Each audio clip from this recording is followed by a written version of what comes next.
Hi, everybody. Todd McKim along with head coach Mike Montgomery. This week, the Bears will host the Oregon Schools. But before we talk about that, review a little bit the weekend split against Utah and Colorado. Utah, kind of a grinder game, but you guys had a couple of spurts in that game that made the difference, held on to win.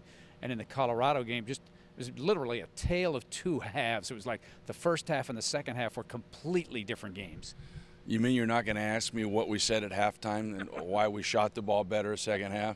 That's one of the all-time great questions. Well, we sat down and we talked about, went over our shooting motion. And, yeah, well, Utah had been playing well, and it scared us a little bit that they'd beaten Washington so soundly at Washington. And it didn't look like a fluke. They discovered some new guys. It looked like that they liked. Little guard Taylor, and we were fearful of Washburn inside. And plus for us, the way things have been going, wins have been a little bit of a premium. And so we were happy to get in there. We played, I thought, much better defense. We were much more attentive to the ball. Rotations on backside were really good. Ended up with 14 first half steals, calm steals, turnovers, whatever you want. But that was really good for us. And the fact we didn't shoot the ball particularly well in that game early, that kept us in the game. And then we got a fairly healthy lead. And even though they made some buckets late, we had enough to kind of comfortably win. And that was good. That was guarantees you at least a road split, and then it gives you an opportunity to go in and try to get a sweep. So we were pleased with that. The next, 2 days later, these 5-game road trips are a little bit different. You're hanging out a lot. Fortunately, the weather was great in Colorado, so it wasn't like you were hunkered down. But Colorado's a good team, and they're even better at home. They capitalize on the atmosphere there. They're a good crowd, over 10,000, and whether you want to admit it or not, the altitude is an issue. You definitely feel it. And for us, frankly, when we get tired, sometimes mentally we tend to check out a little bit and make some errors. I think, the old saying, fatigue makes cowards of us all. You forget an assignment, or you don't get a ball, or you can't finish a play. But we just shot the ball horribly in the first half, 20%. And a lot of them were good looks. I mean, a lot of them were close-in baskets that you'd expect to make at least 30-35%, even if you're shooting poorly. But we didn't. And fortunately, Colorado was a little sloppy with the ball as well. First half was not very pretty for either side. And as a result of that, we were down 16. But it could have been a lot worse based on how we shot the ball. Second half, for whatever reason, we came out and made 7 straight, I think it was, and cut it to 9, and looked pretty easy all of a sudden. Now, I'd kind of joked on the bench how I'd had teams in the past that had played so bad the other team went in and said, these guys can't beat anybody, and then we came out and won after we lulled them to sleep. It was a little bit like that. We shot the ball much better, scored 53 points in the second half. But then the flip side of that is they shot 70%. We had some really good rotations, exactly what we had intended to do, and a couple guys that had not shot the ball well for them, 20% shooters, jumped up and shot it in. So, they did what they needed to do. Justin got going the second half. Allen got going in the second half. We moved the ball much better, I thought, in the second half, which is really what we have to do. We can't get sticky with the ball. We don't have one-on-one type players that just break you down at point of attack and go score. So we've got to move the ball, set screens, get the people moving, get the defense moving, get second, third side, and I thought we did that. Hopefully there'll be a carryover this week as the Oregon schools come to town. We'll talk about them in a little bit, but one guy who had a great game at Utah, Tyrone Wallace, the freshman, 12 points and a career-high 8 assists. We learn more about him. Wallace, smooth stroke for 3. Tyrone Wallace is a little like a supporting actor in Hollywood. While others get the headlines, he just goes about his business in a workmanlike fashion. Injuries to Ricky Kreklow and Brandon Smith have forced the freshman from Bakersfield to play big minutes and do a lot of things for the Bears. But the spotlight doesn't seem to bother him. Case in point, 2 big 3-pointers at USC to help the Bears hold off the Trojans. Keeps the dribble alive. Shot clock at 5. Wallace, the deep 3. Oh, big shot! Better call Tyrone. When in need of a big bucket, the freshman from Bakersfield. With Allen Crabbe getting the lion's share of the attention, Wallace has stepped up to average over 6 points and 5 rebounds a game. We run a lot of ball screens, away screens, like down screens for Allen and Justin. And a lot of time when they come off the big show, and you know, that just frees me up. And then when I go to them, you know, they'll overplay or the bigger show out, and so they'll immediately have to kick to me, and that just gives me driving lanes and open shots. It makes it easier for me. One area where Wallace has really helped is on defense. Oftentimes, he is assigned to the best perimeter player, a role he gladly accepts. We prefer not to get Al in foul trouble, you know, so when it comes to guarding the best player on the opposite team, you know, I get the job, and I like it. You know, I take pride in defense and not letting the guy score on me, and so it's fun. If he's not a shooter, then I know he's going to drive, then I just got to pick up his first move on the drive. If he's a shooter, then I got to stay a little closer to him and make him put it down on the ground. But a lot of it is just like pride, like you know, you can't let your guy score. It's going to be you against him one-on-one, you got to get stopped. Now that the second term at Cal has begun, Wallace must balance hoops with classes and homework. You know, you have those days where you just want to, I just want to sleep, go to the room, but you got to go to tutoring, you got to get it in, you know, in order to make grades and all that. So it's just, you know, constantly staying on yourself and being grounded. You know, you got to do this work, and then you can maybe go have a little free time here and there. The Pac-12 is loaded with highly recruited freshmen. UCLA, Arizona, and Colorado all had top 25 recruiting classes. Wallace is often the forgotten talent, even though he was a top 100 recruit.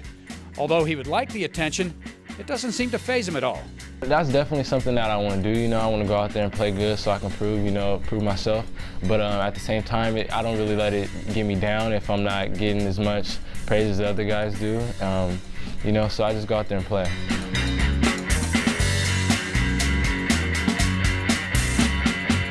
So Tyrone has come in and he's had to play a lot of minutes. He started, you know, the last 7 or 8 games for you. He's really had to probably play a bigger role than maybe you envisioned for him before the season started. Well, there's no question.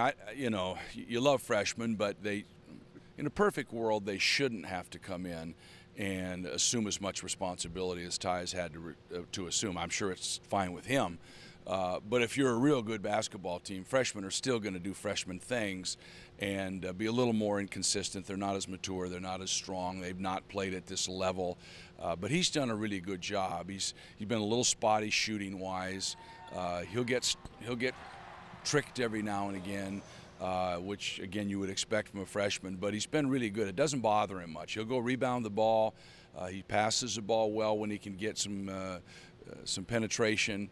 And like I say, as his shooting starts to come around, he'll be a really good player for us. You know, the games he's played well, we've won, and the games where he's been not as good from either one aspect of the game or the other, we've struggled a little bit because we haven't had any substitutions. So he's had to go in there and play. I think one of the things that we're struggling with a little bit is shot selection, or who shoots the ball. If you've established the fact that Allen for sure is one of your better shooters, Justin's one of your better scorers, then we have to give them opportunities to get shots. You know, we can't make one pass and then shoot if it's not a percentage play. And I think we're struggling with a little bit with that as to what shots. I've never been a guy that wants to tell a kid don't shoot, because I think, you know, then he's always looking over his shoulder. But the fact of the matter is, there is a point when you look at your percentages and say, you know what, maybe that's not a good shot for me, and let's wait and get another one. I can get that shot later on. I think that's where we've struggled a little bit, where we've not waited to get the ball in better situations or give ourselves an opportunity to get higher percentage shots. Hopefully that will start to develop. Second half, if that were indicative, if we could score like that all the time, that'd be pretty good. Then we just could spend more time on the defensive end. All right, this week you host the Oregon schools. Thursday night it's going to be Oregon State. They've struggled so far this year with some inconsistencies. And then on Saturday afternoon, you're going to face what is now the only undefeated team in the league in Oregon. So they're different teams, some different styles involved there, and you're going to face two teams that both want to come in here and win. Well, Oregon State's had some success here, but Oregon has had like no success here for a long time. Well, and that's just history. That means nothing to the guys playing now.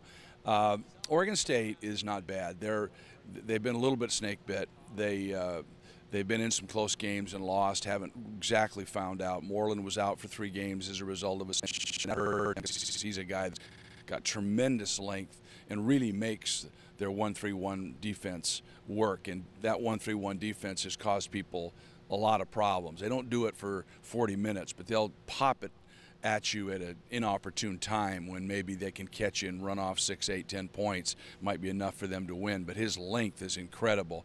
Collier's another long guy. So with Moreland Collier, they're really long in there. Starks, Roberto Nelson, they're two shooters from outside. Starks has been a shooter for them since they've been there. So, you know, they've played a tough part of the schedule, I guess, in that they have played at Arizona, Arizona State, which we have not, which have proven to be two of the better teams in the league. So still the records are a little misleading at this juncture, but I think for all of us, with a couple possible exceptions, a win is going to be hard to come by, and we're going to have to do everything we can to find it.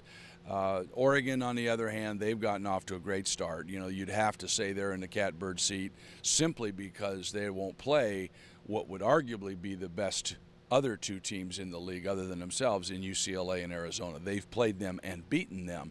So from that perspective, they're in great shape. They've got really good depth. They'll run a lot of guys at you. They play really hard. They get very physical. The ball goes up, and they'll send 3, if not 4 people to the glass, and they'll fly. And they get the most second chance points of anybody in the league. That's significant.